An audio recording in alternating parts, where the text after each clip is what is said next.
วัสดีครับอยู่กับช่องร้านปูดันครับวันนี้มาชมเที่ยวสุดท้ายครับเที่ยวสุดท้ายของวันเป็นงานเที่ยวครับงานเมาเสร็จแล้วจะตักใส่ล็อกกี้คันแดงครับจะตักใส่ดิก้าคันแดงครับ195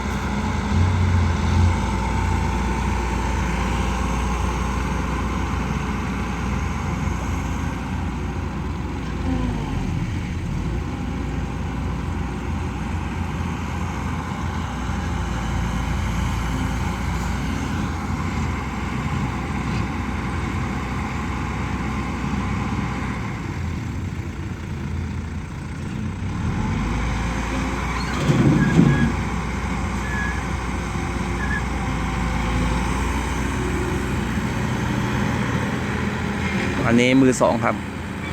มือสองขับมือหนึ่งกลับบ้านครับเมียไม่สบาย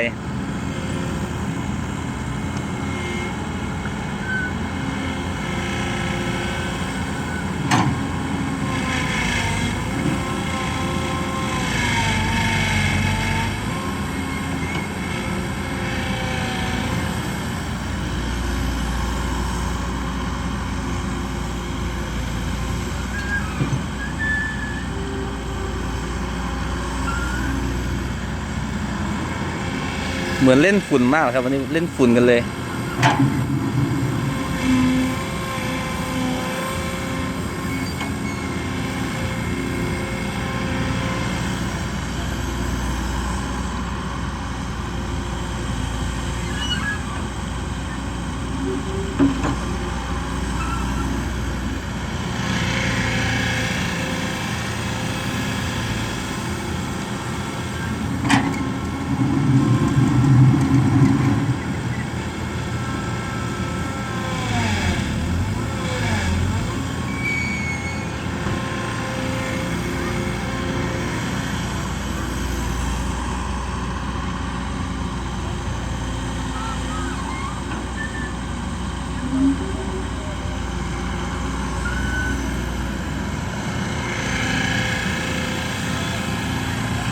ตกเย็นแล้วครับ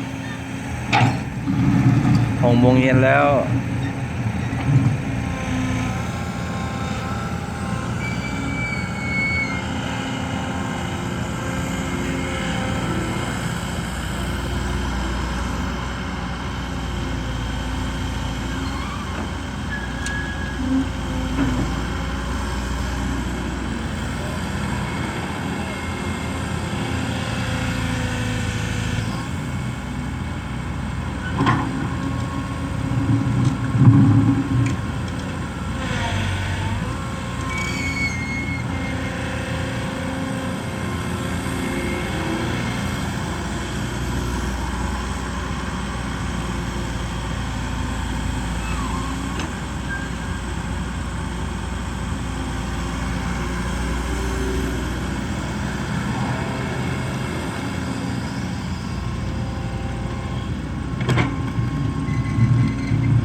โกย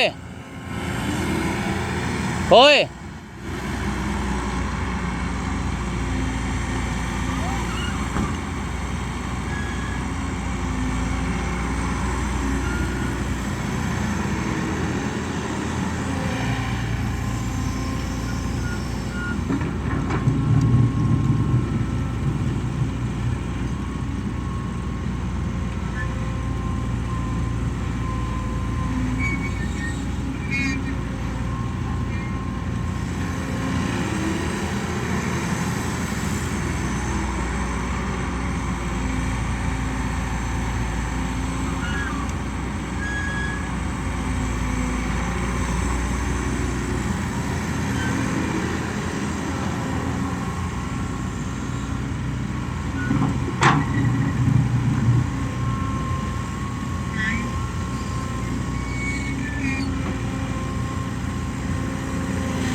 ยังไม่เต็มครับยังไม่เต็ม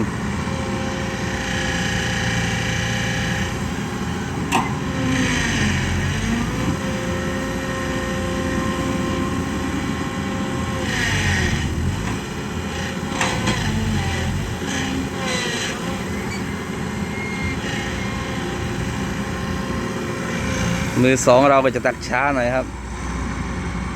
คันหนึ่งนี่รอบไป6 นาทีแล้ว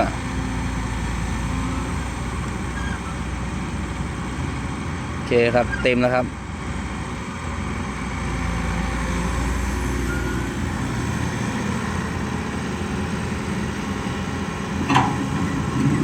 มีแถม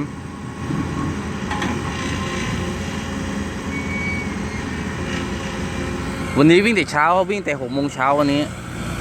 เลิกงาน6 โมงเย็นวันนี้วิ่งไกลครับ